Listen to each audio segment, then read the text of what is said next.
Mais non, non, non. Ah ouais, je vais être mal. Pourquoi? Mais non, parce que tu vas pas lire. Mais si, bah...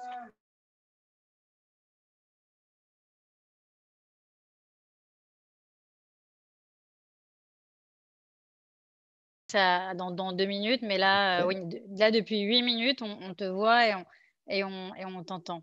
Ah, bah d'accord. Bon, bah super. Bah, bonjour à tout le monde alors. On attend 19 heures. Ok. Voilà, on est très précis à 10 minutes. l'anglaise. Alors voilà. Alors en fait, je vais te dire juste comment ça va se passer. Donc je vais mettre un petit clip, mais en fait qui est en gros un résumé de, tu sais, de Télématin, du passage à Télématin pour un peu D'accord. rendre les choses un peu moins froides, parce que sur Zoom c'est un peu compliqué. Et Mhm. ensuite je vais faire une introduction et puis après on va commencer l'entretien. Mais bon, n'hésite pas à être très bavard. Voilà, Ok. comme tu sais. Voilà. Et j'aime beaucoup. Tu nous expliqueras aussi le choix de François Mitterrand. Où est-ce que tu as pu avoir? C'est un vrai tableau que tu as acheté? Enfin, c'est une vraie photo? Oui, oui, alors ça, c'est vraiment le cadre officiel de 1981. Et j'ai toujours adoré cette photo. Et c'est vrai que j'ai réussi à la récupérer dans une mairie, je dirais pas laquelle, où vraiment c'était dans les archives de la mairie et j'ai demandé à pouvoir la récupérer. C'est génial. C'est un Ah, des c'est vrai que cadres. c'est un peu un symbole, quoi, cette En photo. fait, pour moi, c'était assez. En plus, j'ai vécu pendant 17 ans devant la bibliothèque François Mitterrand, qui était pour moi donc, la bibliothèque nationale et qui était un lieu que je trouve absolument magique à Paris. Et voilà, c'était pour moi très émouvant d'être face à ce lieu. D'accord. Moi aussi, j'aime beaucoup ce lieu. Bon, on va en reparler dans l'entretien officiel. On va commencer tout de suite maintenant, puisqu'il est 18 heures à Londres et 19 heures à Paris. Donc, on y va. C'est parti. Bah, alors bonjour à toutes et à tous. Merci d'être ici présents pour notre deuxième webinaire de pharmacie littéraire. Merci à vous, David Fokinos, d'avoir répondu présent et d'être le deuxième prescripteur de ces ordonnances littéraires. On en reviendra après. On va passer à un petit clip de présentation à nos chers auditeurs et auditrices et auditeurs. Et on poursuivra le débat, enfin le débat, la conversation plutôt. Merci. Avec plaisir.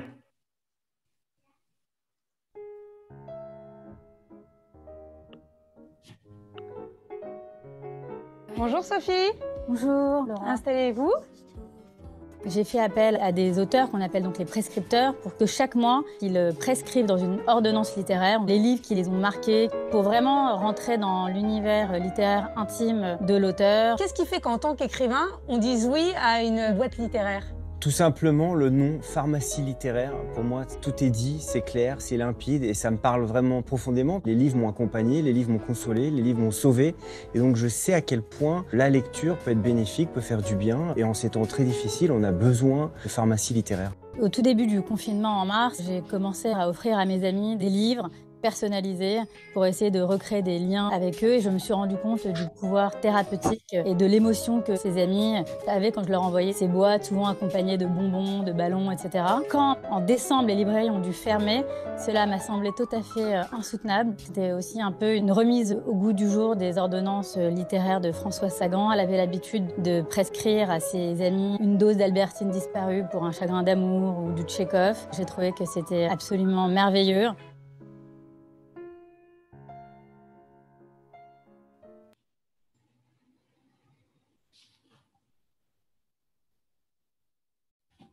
Ah. Je n'entends pas. Voilà. Ah, c'est bon. Ok. Bonsoir à toutes et à tous. Merci de votre présence et de votre écoute. Je suis Sophie Wiesenfeld, à l'origine des pharmacies littéraires. Nous avons lancé les pharmacies littéraires pour répondre à un besoin pendant le confinement, dans un but altruiste, afin de créer un lien entre les uns et les autres. Quoi de plus beau que d'offrir un livre et aussi créer des liens avec les librairies. Comme je l'ai dit dans la petite vidéo, les pharmacies littéraires sont une boîte à livres confectionnée chaque mois par un auteur différent que nous appelons le prescripteur et qui vous recommande, dans une ordonnance littéraire, les livres qui l'ont marqué personnellement et professionnellement. C'est une remise au goût du jour des ordonnances de Françoise Sagan, qui avait l'habitude, comme je l'ai dit, de prescrire à ses amis du Fitzgerald, du Tchekhov, du Proust, bien sûr, pour soigner un chagrin d'amour. Notre première prescriptrice était Amanda Stairs.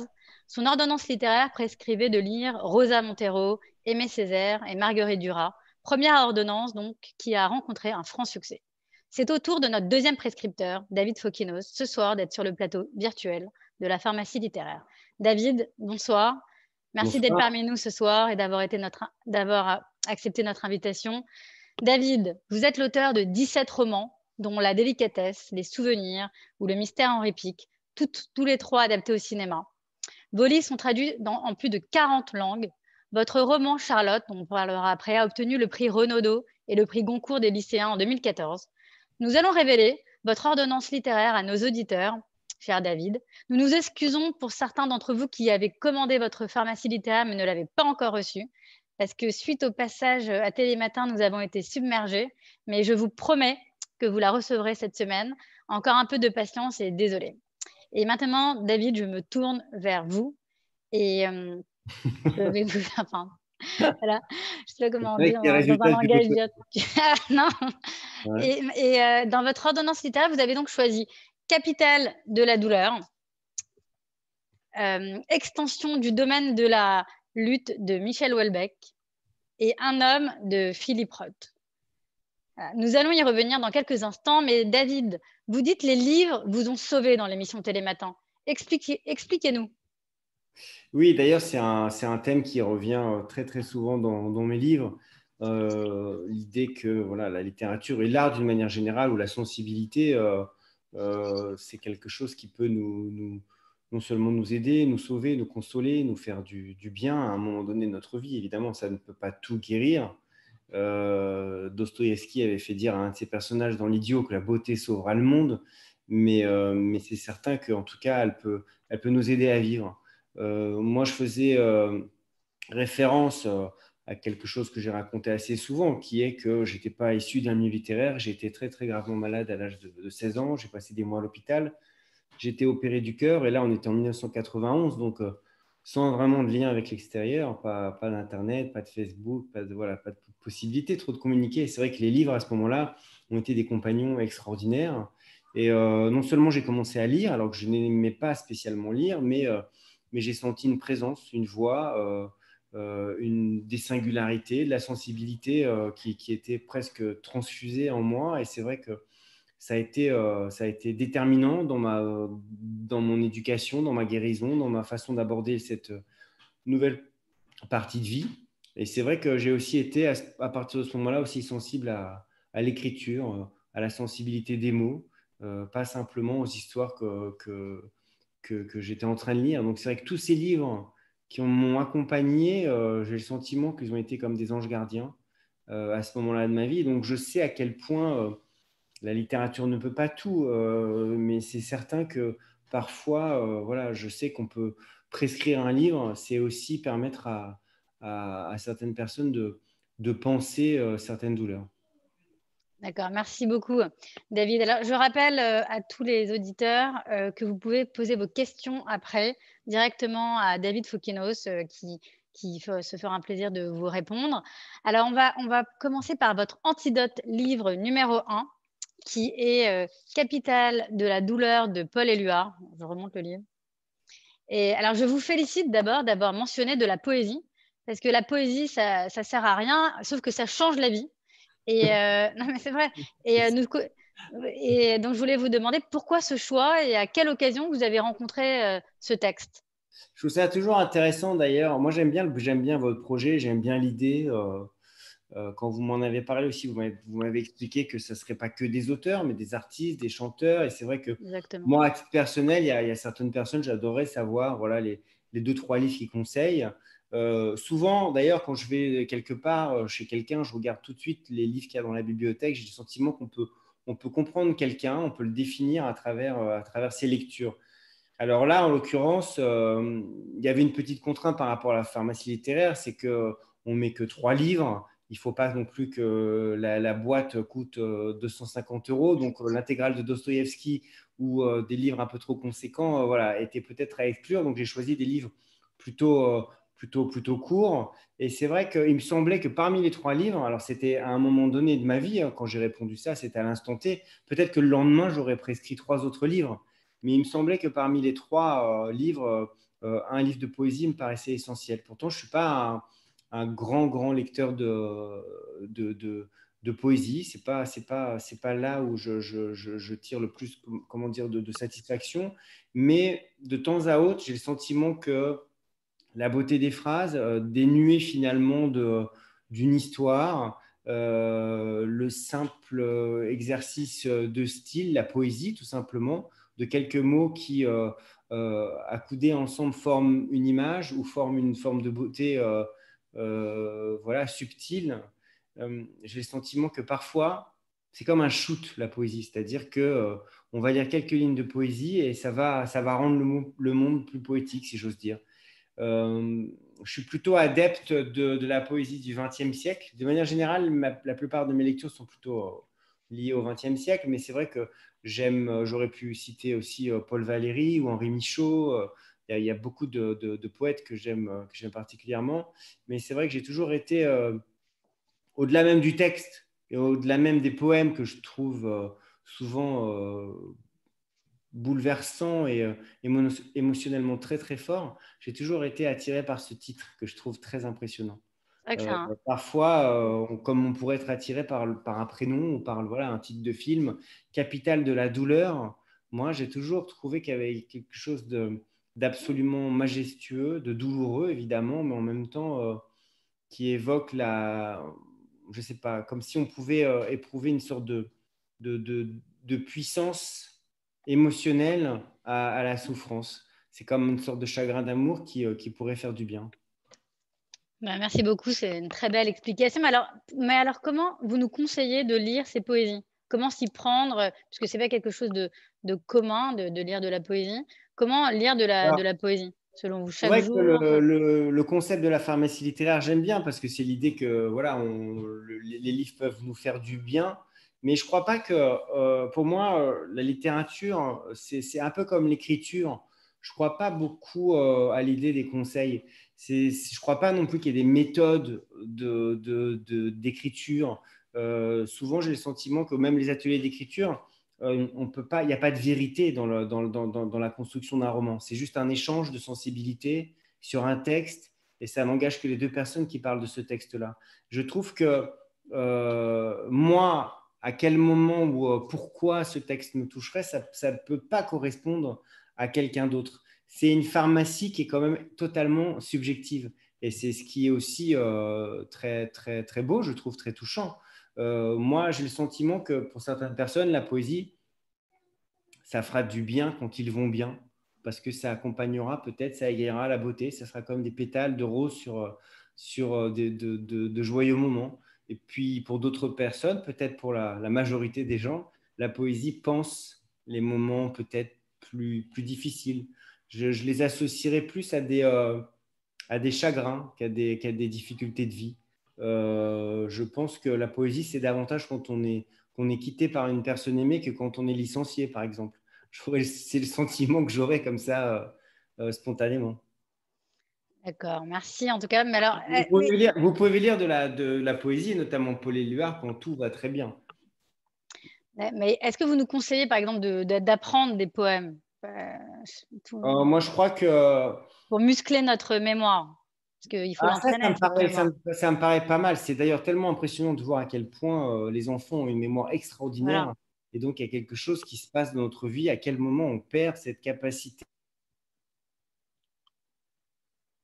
Moi, je ne travaille pas beaucoup la mémoire. Et d'ailleurs, je trouve que notre époque abandonne la mémoire. Évidemment, dès la moindre interrogation, on regarde sur notre téléphone, on vérifie les informations. Il y a quelque chose de l'ordre de la. C'est ce que disait Michel Serres, que le téléphone est une sorte de mémoire portative, mais j'ai le sentiment que oui, ça fera forcément du bien, puisque vous voulez me renvoyer sur un terrain pragmatique et médical. Oui, la poésie, c'est toujours bien d'apprendre, puisque voilà, ça fait du bien, c'est certain, de développer sa mémoire. Moi, en général, je la développe davantage avec les souvenirs. J'avais écrit un de mes romans qui traitait justement des souvenirs, parce que j'ai le sentiment que mon refuge de nostalgie, ou la façon dont on peut réinventer les périodes du passé, ce qu'on a vécu, ce qu'on a ressenti, c'est une forme de rapport poétique à la vie. Donc j'aime bien réinventer ou me replonger en permanence dans les souvenirs. Et donc, quel est le titre de ce livre? De quel livre? Où vous évoquez tous les souvenirs? Ah, bah, les souvenirs, Ah justement. voilà, c'est ça. Les souvenirs, et j'aimais beaucoup l'idée que chaque personnage du livre ou des artistes que j'évoquais se présente à travers un souvenir. J'ai le sentiment que quand on demande à quelqu'un l'élection d'un souvenir, ça donne une indication très forte sur ses vibrations émotionnelles. Qu'est-ce que vous pensez de la place de la poésie dans nos sociétés actuelles? J'ai pas d'avis.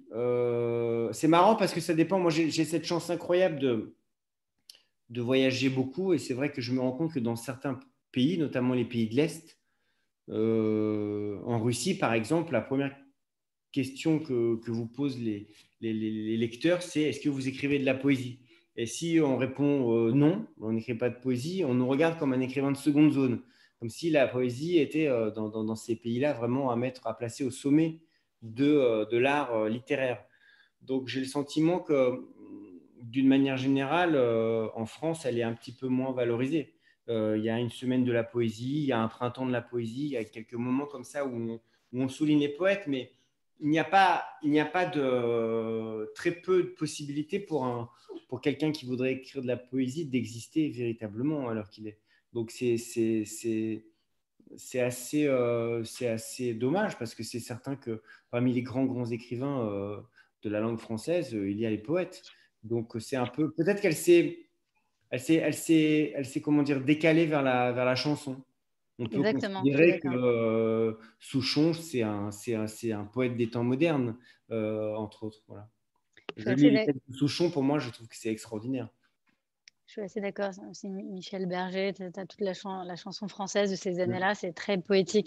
Mais alors, justement, par exemple, Amanda Gorman, cette jeune américaine noire de 22 ans qui a fait la lecture d'un poème lors de la cérémonie d'investiture de Biden, on peut penser ce qu'on veut, mais au moins, j'ai trouvé qu'il y avait une nouvelle génération de poètes aux États-Unis. Vous en avez pensé quoi, vous, de cette C'est un poétesse? signal très très fort à tous les niveaux. Et Voilà. c'est vrai que cette jeune femme dégage une puissance évidente. Après, j'ai pas lu ses textes, mais de toute façon, lire de la poésie a une investiture, l'investiture la plus regardée au monde. C'est une façon de mettre en lumière, voilà, la voix singulière de cette jeune femme, la littérature. Donc ça fait du bien, ça c'est certain. C'est mieux que d'autres trucs qu'on pouvait voir avant aux États-Unis, ça c'est certain.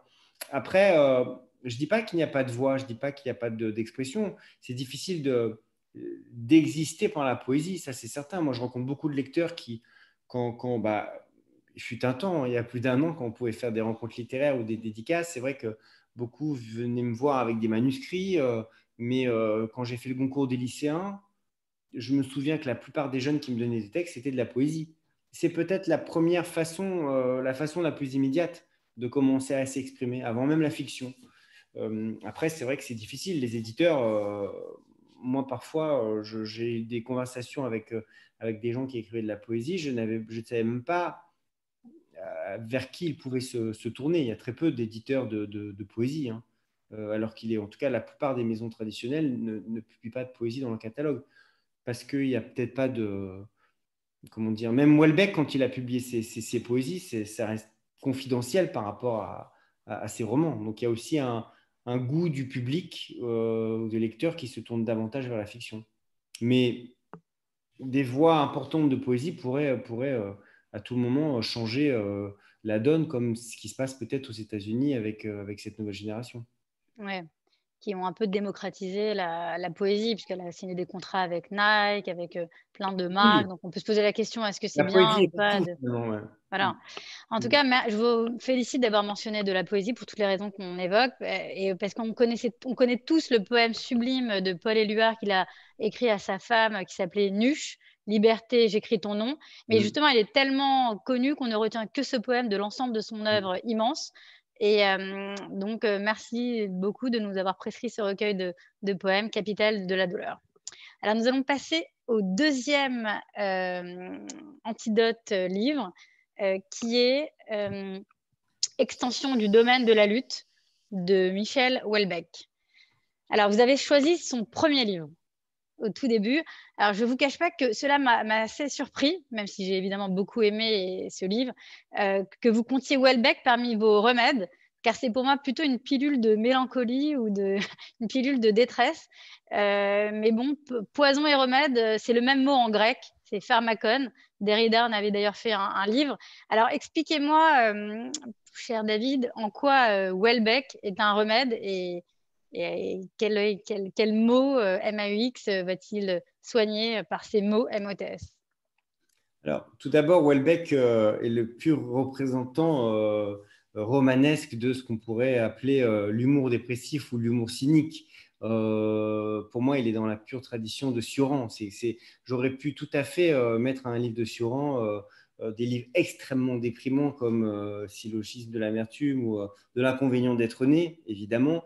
Et en même temps, comment dire, il y a tellement d'humour, c'est absolument dérisoire, c'est risible. Et c'est vrai que moi, je suis très, très attiré aussi par toute la littérature de l'Est, toute cette littérature du grotesque, où il y a quelque chose d'absolument, comment dire, risible en permanence dans la déchéance humaine, dans toutes les travers de notre société. Houellebecq, pour moi, me fait incroyablement rire. Alors, c'est vrai que le jour où j'ai dû répondre à cette pharmacie littéraire, j'ai pensé à des textes qui aussi m'apportaient des choses différentes, comment dire, à des sensations différentes. Pour moi, quand je lis Houellebecq, et c'est d'ailleurs ce qu'on attend peut-être d'un auteur, j'ai le sentiment que ça ne ressemble à rien d'autre. Et c'est d'ailleurs la force de son génie littéraire. Après, j'aime moins ces deux derniers livres. On peut aimer ou pas le personnage. C'est quelqu'un qui, c'est incontestable, a modifié la littérature française dans la deuxième partie du XXe siècle. Et c'est vrai que les grands génies, pour moi, sont les écrivains qui empêchent les autres écrivains d'écrire. C'est-à-dire qu'à partir du moment où Houellebecq est arrivé, il a délimité, il a, comment dire, empêché le champ de fiction des autres écrivains. La mélancolie sociétale, la misère sexuelle, le déclassement, tous ces thèmes-là, finalement, il les a colonisés. Et c'est vrai que c'est impressionnant, cette puissance de la fiction qui empêche les autres d'écrire.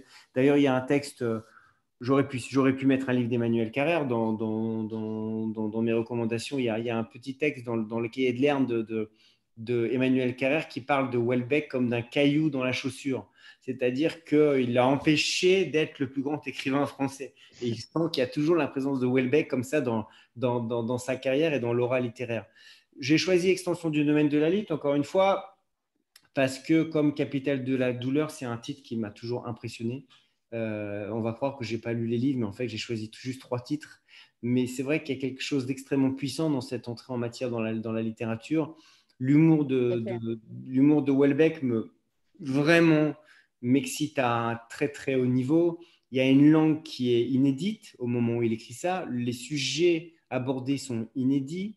Il y a quelque chose qui me stimule intellectuellement de me dire que voilà, cet homme-là, à un moment donné, a modifié l'histoire de la littérature française.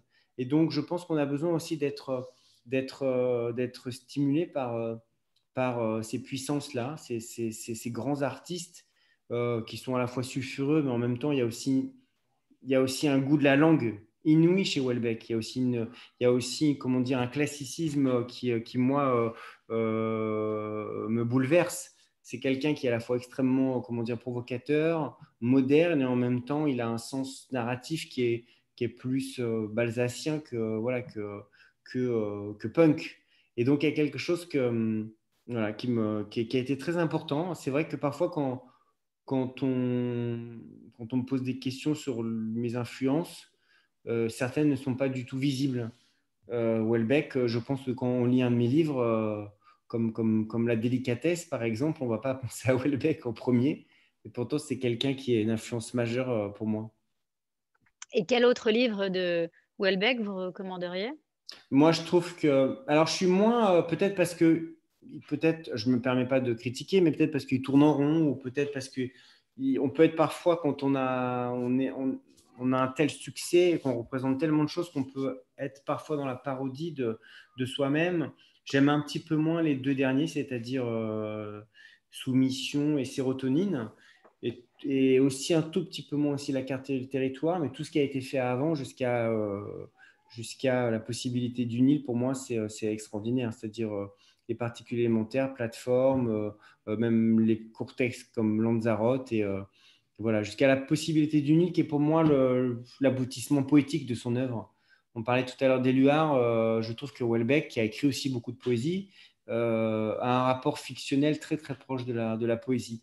C'est ce que j'aime dans le roman, c'est que tout n'est pas soumis à la nécessité narrative. Il y a des moments gratuits, il y a des moments d'errance, il y a des moments de ratage. Il y a quelque chose qui me paraît plus proche de la vie chez certains écrivains qui racontent, voilà, qui ne sont pas tout le temps soumis à la nécessité de la performance narrative. Et c'est vrai que Houellebecq, même si je ne me sens pas proche ni de ses personnages, ni même de ce qu'il raconte, ni même de son rapport comment dire, à la médiocrité de la vie, à la sexualité, à vrai dire, rien ne me parle vraiment, à part sa langue et l'impression que me laisse son talent.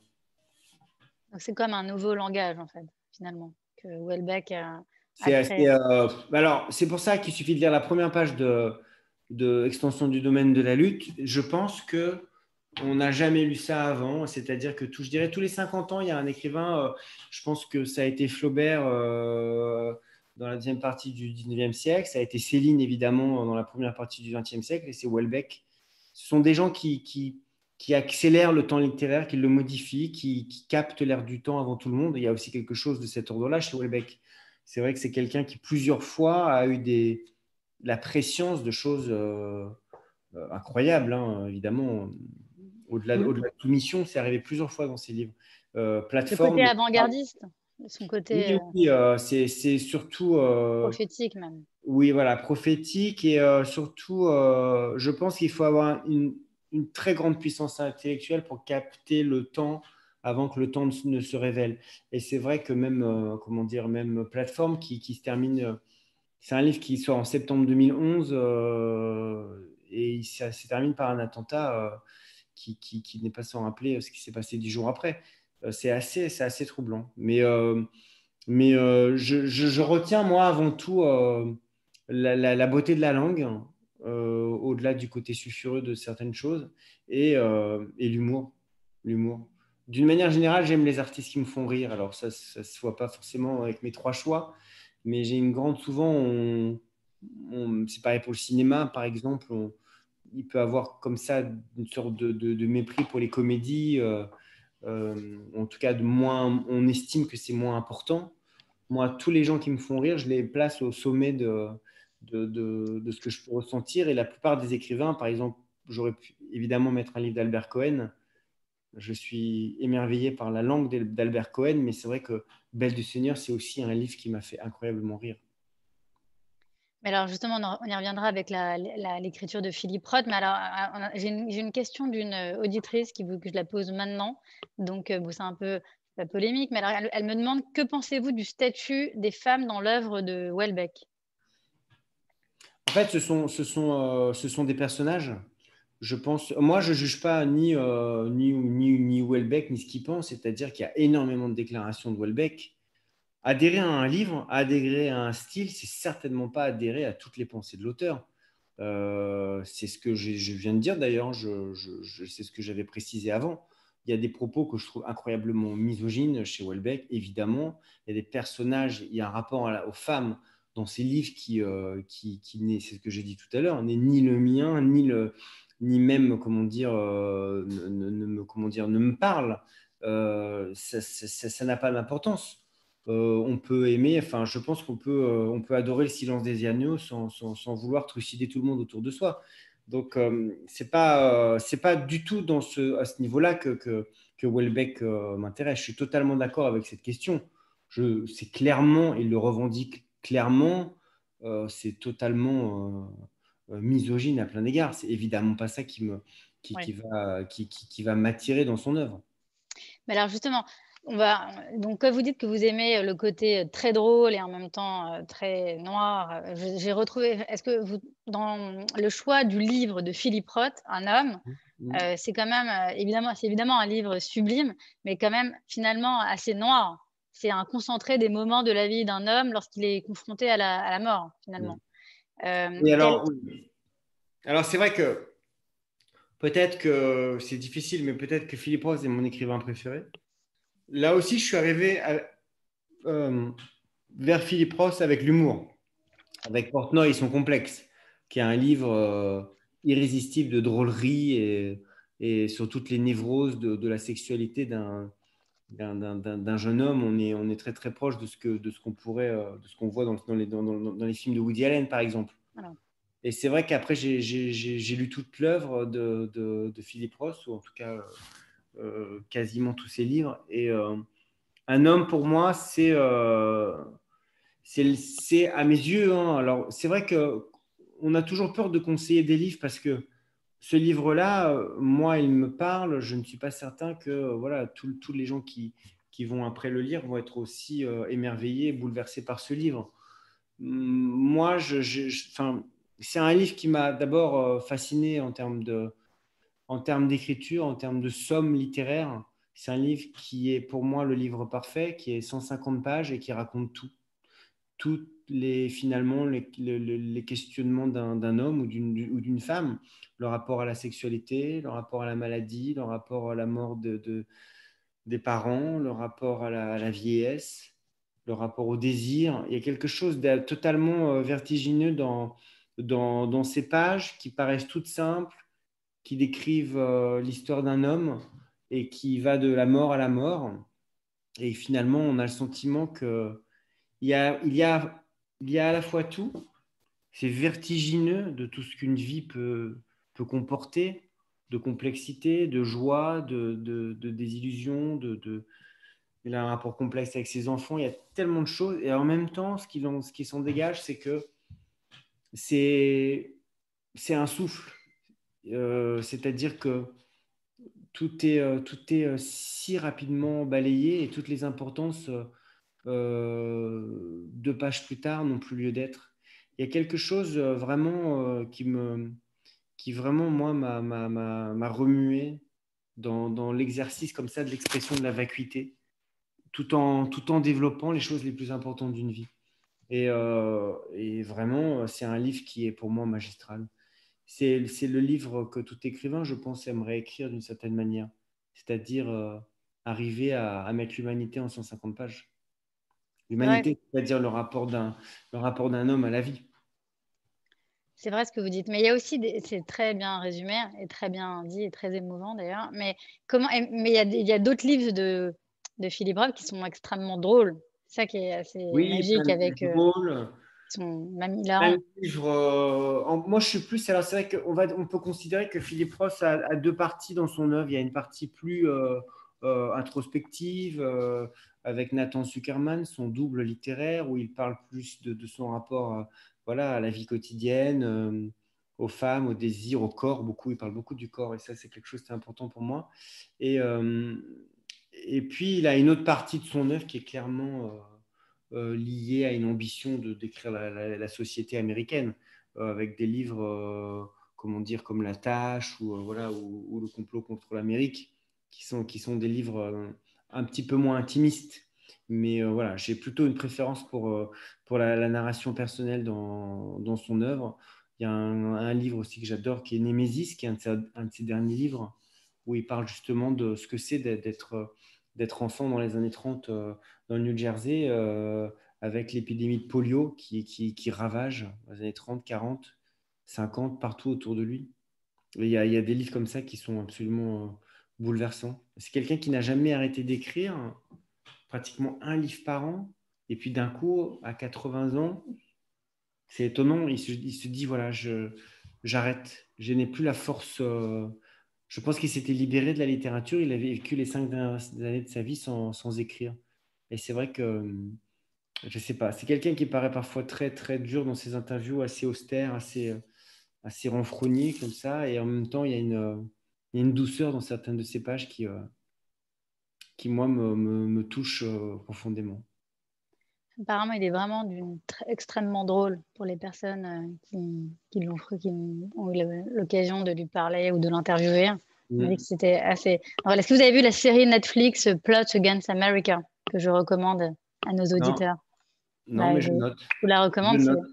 c'est vraiment je regarde pas trop les séries Netflix, enfin les séries en général, mais c'est assez Et en général, les bouleversant. adaptations, il n'y a pas eu beaucoup de choses, mais c'était pas très réussi avec Philippe Ross. Donc, ok, Là, c'est le assez... complot contre l'Amérique, alors, d'accord. Donc, Oui, très réussi. ok. Vraiment très réussi. Et est-ce que vous pensez, pour terminer, cher David, sur une question sur Philippe Roth, est-ce que Philippe Roth aurait été possible dans l'Amérique des minorités d'aujourd'hui? Je crois que en fait, cette question-là, on pourrait la poser à tant d'égards. Est-ce qu'on peut transposer finalement des époques dans d'autres époques? Est-ce qu'elles peuvent se décolorer? Je pense qu'on est tous le produit. On est tous le produit d'une rencontre entre notre particularité et notre collectif. Et donc, il y a quelque chose qui n'est pas transposable, à mon avis, dans aucune œuvre, dans aucune personnalité. Je pense qu'on parlait tout à l'heure de Houellebecq. Houellebecq, je pense en 2020, il ne peut pas faire la même entrée en littérature qu'il fait en 1994. C'est impossible. Et d'ailleurs, tant mieux. Je veux dire, les époques changent, les mentalités changent. Ce qui paraît, c'est concevable ne l'est plus après. Et c'est tout à fait normal. Donc, je pense pas que, comment dire, même Philippe Ross, ça a été quand même très polémique, hein, Portnoy et son complexe, parce qu'il y a une telle dérision sur la religion. Peut-être que c'est encore plus compliqué maintenant. C'est difficile de répondre à cette question. D'accord, oui, c'est vrai. C'est une question assez compliquée. Alors, avant de passer aux questions des auditeurs, permettez-moi, cher David, de vous poser quelques questions sur votre actualité. Avec plaisir. Alors, je sais que vous faites plein de choses, mais racontez-nous. Non, ah oui, alors non, alors écoutez, il se trouve que là, on se parle 21 mars. J'ai fini hier mon prochain livre, donc en tout cas le premier jet. Je ne l'ai pas encore fait lire à mon éditeur, mais voilà, j'ai écrit voilà, pendant les 6 derniers mois activement, et j'ai encore plusieurs mois pour peaufiner mon roman, mais voilà, donc j'étais assez content d'arriver à la fin de cette histoire que je ne vais Ouais. pas vous raconter Ah. pour le moment, malheureusement. Et puis surtout, voilà, j'ai pu faire mon 3e film avec mon frère cette année. Enfin, on a tourné au mois août-septembre, et donc c'est un film sur les fantasmes sexuels. C'est un film à sketch. Enfin, c'est 6 histoires sur les fantasmes sexuels un peu particuliers. Voilà, c'est une comédie. Il y a notamment Denis Podalides, Jean-Paul Rouve, Karine Viard, Nicolas Bedos, Monica Bellucci, Carole Bouquet. Voilà, il y a beaucoup, Ramsey, il y a beaucoup d'acteurs, et on s'est bien amusé. Et il est daté par Gaumont fin août. Donc on verra maintenant, parce que si tout est décalé, bon, de toute façon, il est fait, et j'espère que voilà, on pourra vite le partager avec les spectateurs. Bon, c'est génial. En tout cas, l'affiche a l'air superbe. Toutes ces actrices et tous ces acteurs. Et le Ouais, format en 6 sketchs, c'est intéressant aussi. oui, oui. En tout cas, nous, c'est notre 3e film. On avait fait donc La Délicatesse avec Audrey Tautou, François Damiens. On avait fait Jalouse avec Karine Viard, et c'est vrai que là, notre 3e film aussi, j'ai le sentiment, voilà, qu'on essaye d'avancer. On a pris encore plus de plaisir à tourner ce film-là. Et voilà, on a hâte en tout cas, parce que c'était particulier, parce que des comédies, souvent, on fait des projections tests. On le montre, on voit si ça marche, si ça marche pas. Là, on l'a montré à personne, puisque avec le Covid, c'était à chaque fois impossible de faire des vraies projections avec beaucoup de public. Donc peut-être que ça fait rire que nous, et on va bientôt s'en rendre compte, quoi. On verra. Vous verrez bien. Non, je pense pas. Je vous sais et vous sens assez doué pour comprendre les gens. Et donc, vous allez faire rire beaucoup de monde, je pense. Alors, aussi, je rappelle à nos auditeurs, auditrices, non, c'est dans l'autre sens, auditrices, auditeurs, le format de la carte blanche qui sont dans nos pharmacies littéraires. Une carte blanche, comme son nom l'indique, l'auteur va mettre une citation ou faire un dessin ou nous parler d'un projet qu'il a à cœur ou d'un texte qu'il n'a jamais publié. David, vous avez choisi une citation de Charlotte Salomon. Et si vous voulez nous rappeler cette citation, ou au moins, ou aussi nous parler de cette exceptionnelle enquête que vous avez réalisée avant d'écrire ce livre. Vous m'aviez dit 10 ans, je crois, avant d'écrire ce livre, qu'un livre Oui, exceptionnel. oui, c'est C'est sûrement le très livre qui a poétique, été. d'ailleurs.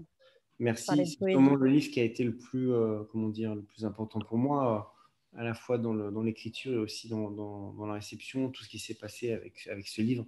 C'est une aventure assez particulière parce que j'étais obsédé et fasciné par cet artiste dont j'estimais vraiment l'œuvre et l'intelligence et la sensibilité, accompagné en plus d'une histoire absolument bouleversante. C'est quelqu'un qui est mort en déportation à 26 ans, donc en laissant juste cette œuvre qu'elle a peint en étant en exil. Et c'est vrai que j'ai passé des années sur ses traces, à essayer d'écrire ce livre, à l'abandonner, à le reprendre. Et c'est un livre qui était très, très particulier dans sa façon d'être écrit et puis très douloureux dans le sujet voilà, évoqué. Et c'est vrai que je pensais qu'il serait peut-être moins, forcément, il y aurait moins d'écho que La délicatesse ou d'autres de mes livres. Et c'est vrai que le succès de ce livre a été au-delà de tous mes espoirs et au-delà, enfin, c'est pas pour parler au-delà du succès, ce que je veux dire, c'est que le projet littéraire était animé par le désir de mettre en lumière cette femme extraordinaire, une artiste que non seulement j'admire, et puis quelqu'un qui m'impressionne par ce qu'elle a été capable de faire, d'aller vraiment chercher dans des moments extrêmement douloureux et difficiles, en exil, une sorte de survie par la création. Et donc, j'avais envie de partager aussi voilà, qui était cette femme. Et c'est vrai que le succès du livre, le concours des lycéens, maintenant, il est beaucoup étudié aussi à l'école. Ça me touche particulièrement parce qu'elle a un exemple de courage. C'est une femme vraiment qui est pour moi l'exemple du courage incarné. Donc, c'est vrai que je suis content de pouvoir, au-delà de mon livre, voilà, qu'on puisse la découvrir. Et donc, vous m'avez demandé de mettre quelque chose dans cette boîte littéraire. C'est vrai que j'ai pensé à une citation de Charlotte qui, en plus, résonne particulièrement. Je me suis, en fait, quand on est attiré par une œuvre ou par un artiste, on se pose toujours parfois, au bout d'un moment, les questions de savoir pourquoi c'est aussi intense. Et c'est vrai que j'ai mis beaucoup de temps à comprendre que si Charlotte Salomon, son œuvre me bouleversait autant, c'était qu'elle évoquait l'essence même de ma vie, qui est la résurrection, le sentiment d'avoir une deuxième vie, le sentiment d'être mort et d'être revenu à la vie. Et c'est vrai que son œuvre entière parle de ça, parle de la mort. Et elle dit donc cette phrase il faut être mort une fois pour pouvoir aimer véritablement. Et donc le lien entre la souffrance ou quelque chose d'avoir perdu ou de s'être senti totalement délesté d'une première peau pour pouvoir enfin comprendre les choses et aimer véritablement, c'est quelque chose qui évidemment résonne très très fort en moi.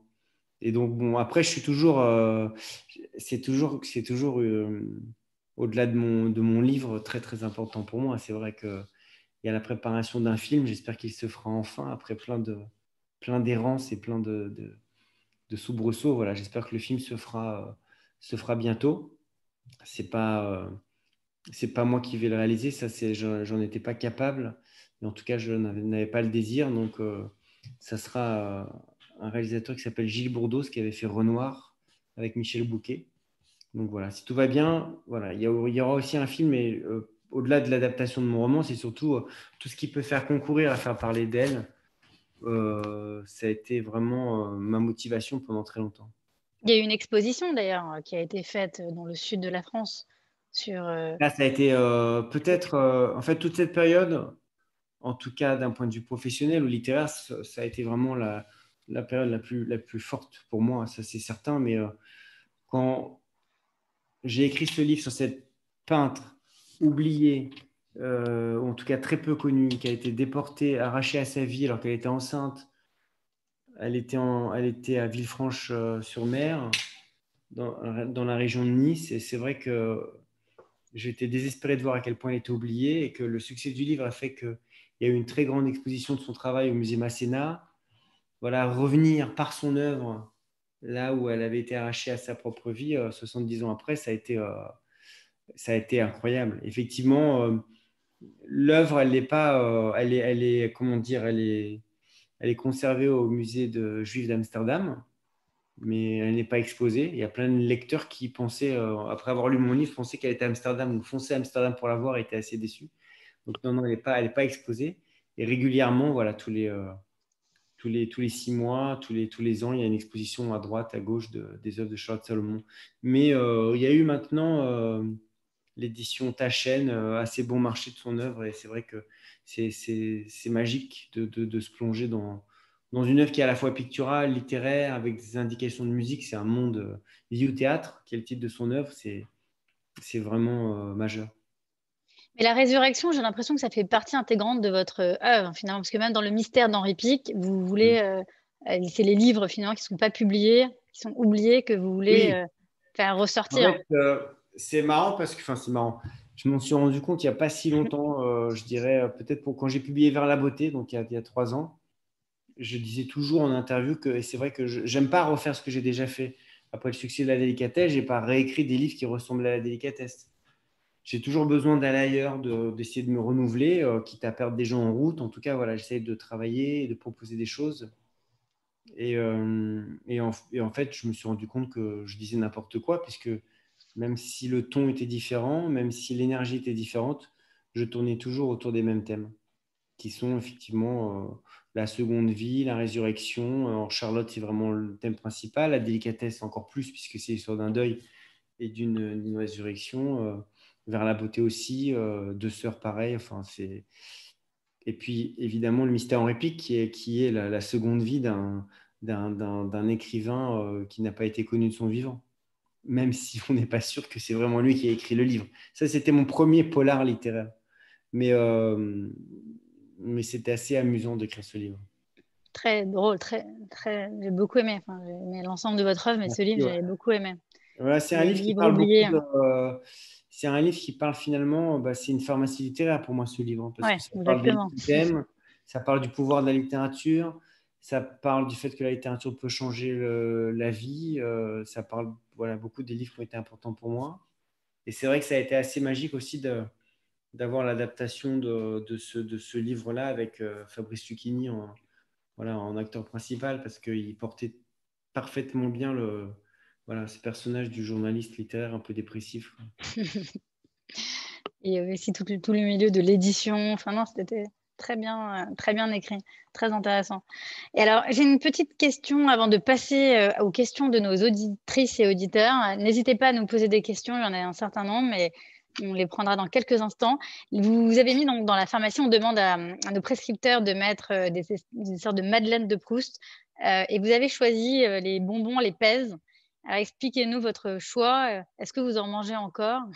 Et pourquoi vous avez fait ce choix de Alors, des bonbons? j'ai pris les bonbons Pez parce que d'abord, je les adorais quand j'étais enfant, donc c'est des sources de nostalgie importantes pour moi. Et puis, ce sont des bonbons qui ont changé ma vie, puisque La délicatesse, c'était mon 8e roman. Et jusqu'à ce roman-là, c'était assez confidentiel. Je n'étais pas du tout, d'ailleurs, malheureux par tout ça. Ça m'allait très bien.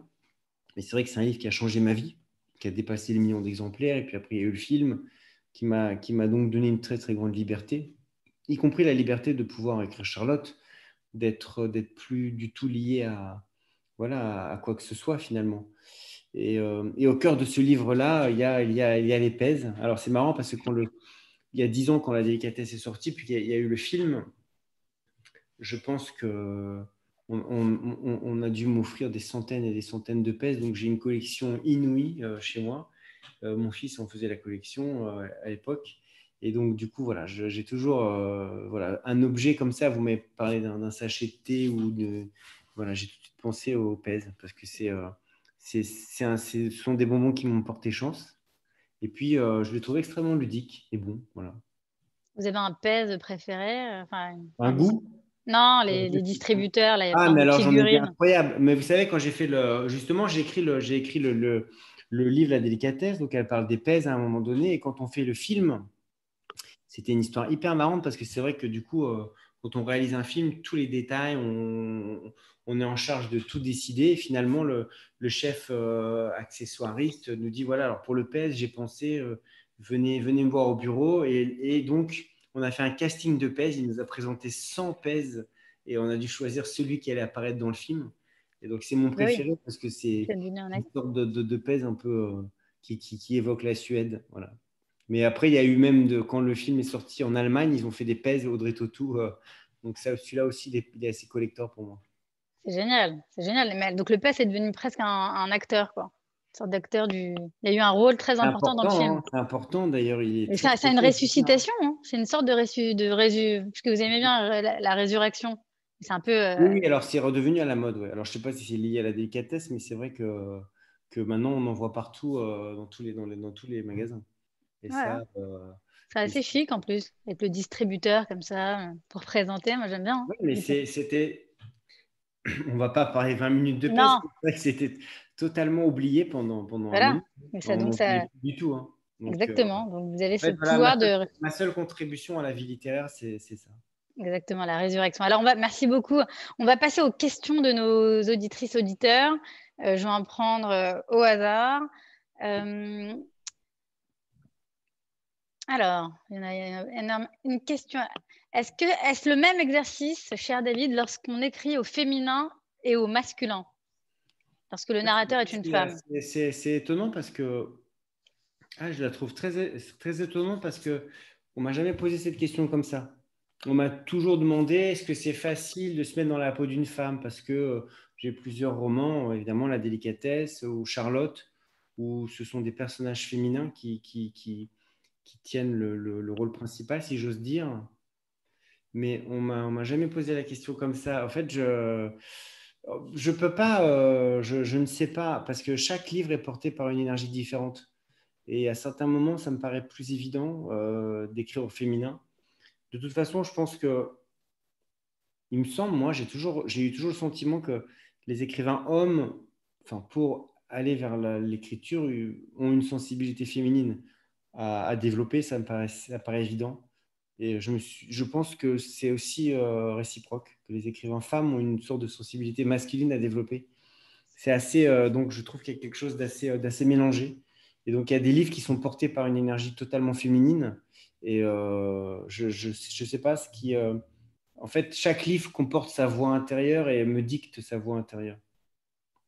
D'accord, merci. Alors, j'ai plusieurs questions, donc je les regroupe en même temps. C'est un travail de synthèse sur une cinquantaine de questions. J'essaie de les répertorier assez rapidement. Donc, il y a des questions qui portent sur les adaptations cinématographiques.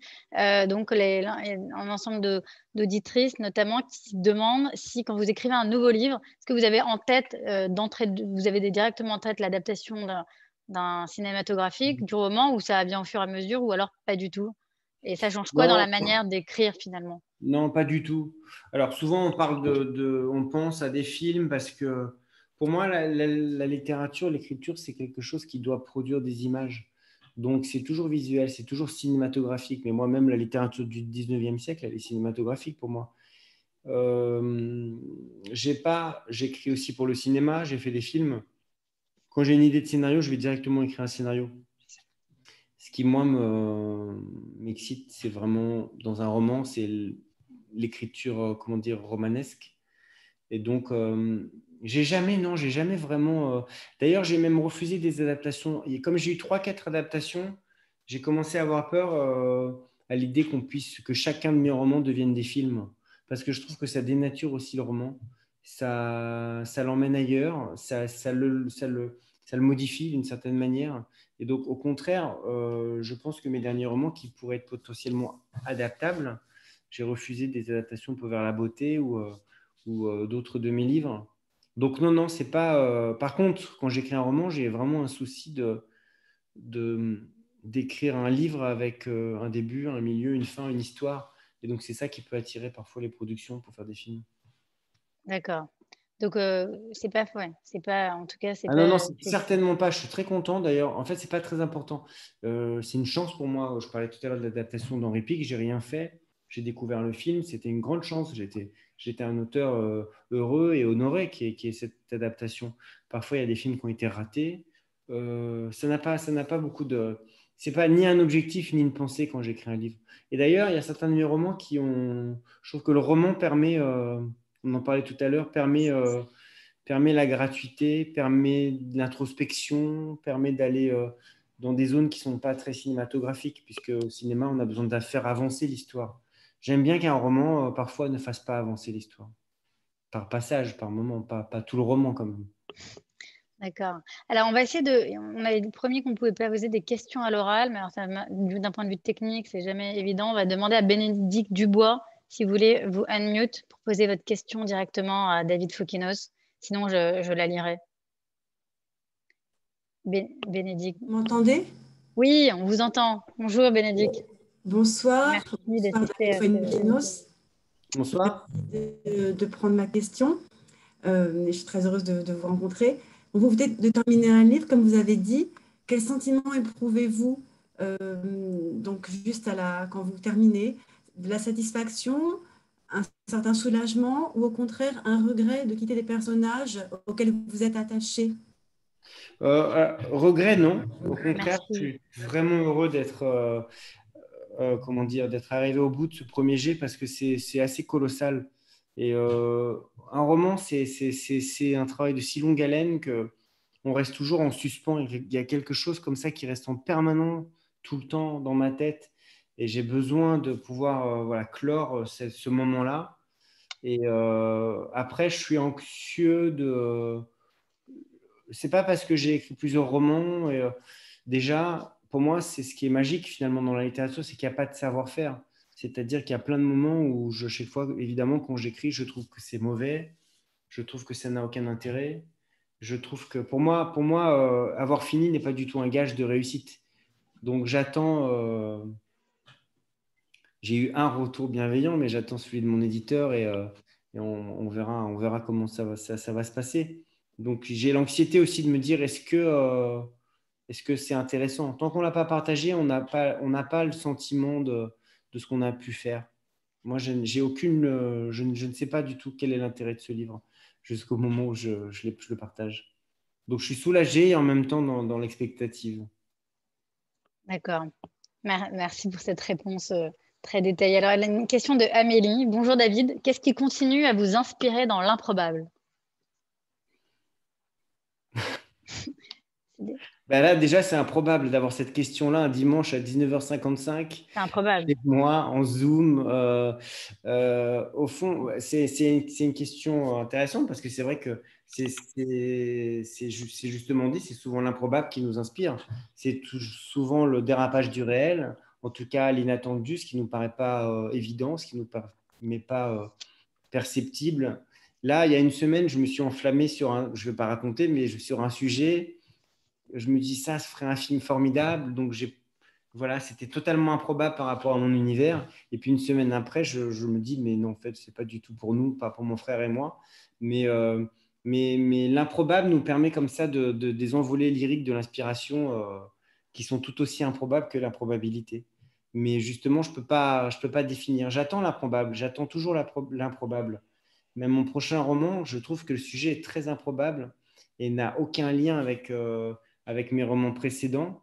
Mais tout à l'heure, je disais que je ne pouvais pas refaire des choses que j'ai pu déjà faire. Donc, c'est vrai que je vous piquerai cette expression. C'est vrai que j'aime bien l'idée de me dire que voilà, c'est l'improbable que j'attends. Mais la famille Martin, c'est assez improbable d'écrire sur Monsieur Tout-le-Monde, non? Oui, en C'est même temps, intéressant. dans Henri Pic, j'ai un petit peu travaillé sur la création, sur l'inspiration. Pour moi, c'est un livre sur la création littéraire, sur un laboratoire d'écriture d'un livre. Évidemment, D'accord. bon, il y a beaucoup de fiction, hein. J'ai beaucoup dit que c'était très vrai, mais évidemment, c'est un livre qui s'amuse de la création littéraire. C'est d'ailleurs, oui, c'est un livre qui a ses propres limites. Mais chaque écrivain, quand on publie un livre, je ne pourrais jamais publier un livre sans me dire que j'ai fait au mieux. Mais il y a des moments qui sont plus complexes dans la création, c'est certain. Merci. Alors, on va devoir se quitter. Enfin, on a encore quelques minutes puisqu'il est bientôt 8 heures à Paris, 1 heure de moins à Londres. Et je sais que j'ai vu qu'il y avait un film ce soir qui passait sur Arte, c'est ça? De votre frère? Ah non, non, c'était mon frère mon frère a Vous le fait vivez. une mise en scène Ah, de d'accord. spectacle qui était au Rond-Point, un spectacle magnifique d'ailleurs qui s'appelait Noir, interprété et écrit par Tania de Montaigne. Et mon frère a fait la mise en scène de ce spectacle du théâtre qui a été capté et qui est passé vendredi dernier, donc il y a 2 jours sur France 5. Et c'est vrai que je pense que ça doit se revoir en replay. C'est vraiment le sujet est bouleversant et le spectacle est très très beau. Et c'était super ça d'ailleurs parce que c'est vrai que quand on a comment dire un spectacle qui n'a pas vocation à être vu par le plus grand monde parce que c'était à Paris, c'était au Rond-Point, ils ont tourné dans quelques villes, voilà, d'avoir accès au grand public, ils étaient très heureux. D'ailleurs, ça a très bien marché et c'était mérité. Génial. Alors, j'ai pas mal de questions. Alors, ça me revient sur Mitterrand. Comme vous me l'aviez dit en off avant de commencer le webinaire, est-ce que vous pouvez juste nous expliquer la photo derrière? En tout cas, vous ferez un excellent ministre de la Culture. Parce qu'en général, chaque ministre a le tableau de son président derrière. Si, alors, expliquez-nous. Pour moi, c'est le pire cauchemar Bah, de la culture. D'ailleurs, remarque, en ce moment, ça se écrivain fait. d'ailleurs, hein. Moi, je sais qu'elle l'a déjà raconté, donc c'est pas un secret, mais mon ami Leila Slimani, bon, était envisagé à un moment donné. C'est vrai que écrire, c'est être libre, enfin, je pense que c'est des contraintes absolues, hein. Enfin bon, n'en parlons même pas, mais je veux dire, c'est vraiment le pire cauchemar pour moi d'ambition. Donc, Mitterrand, c'était Alors oui, votre président. Mitterrand, alors j'ai parfois fait des zooms très souvent quand on était confiné, des interviews, des rencontres. Je me mettais jamais là et personne n'avait jamais vu cette photo de Mitterrand parce que je me suis dit c'est quand même improbable. Mais voilà, c'est quelqu'un dont la vie est incroyablement romanesque. Enfin, on va pas parler de Mitterrand, mais j'ai vécu pendant 17 ans devant la bibliothèque François Mitterrand et donc j'ai une tendresse aussi pour le président et le rapport, comment dire, au livre, le président littéraire qu'il a été, on va dire. Parce Ouais. que si on commence à parler de Mitterrand, Non, on est non, pas mais c'est exactement ça. Mais en Ça, plus, il a je la trouve très sexy et incroyablement kitsch. Ouais, j'adore. Moi, j'aime beaucoup. En 81, il Moi faut aussi, savoir que c'est ma génération aussi. C'est-à-dire que moi, cette photo-là, enfin, Mitterrand, moi, je l'ai connu entre mes 7 ans et mes 20 ans. Donc voilà, c'est aussi le président de mon adolescence et de mon ça. enfance. Ah, j'aime beaucoup. Ça m'inspire probablement l'achat, pourquoi pas, d'un portrait aussi comme ça, de président qui m'a inspiré. Alors, nous allons donc devoir conclure. Merci infiniment, David Fokino. C'était passionnant. Merci à toutes et à tous. Vous retrouverez la pharmacie littéraire sur notre site lapharmacielittéraire.com.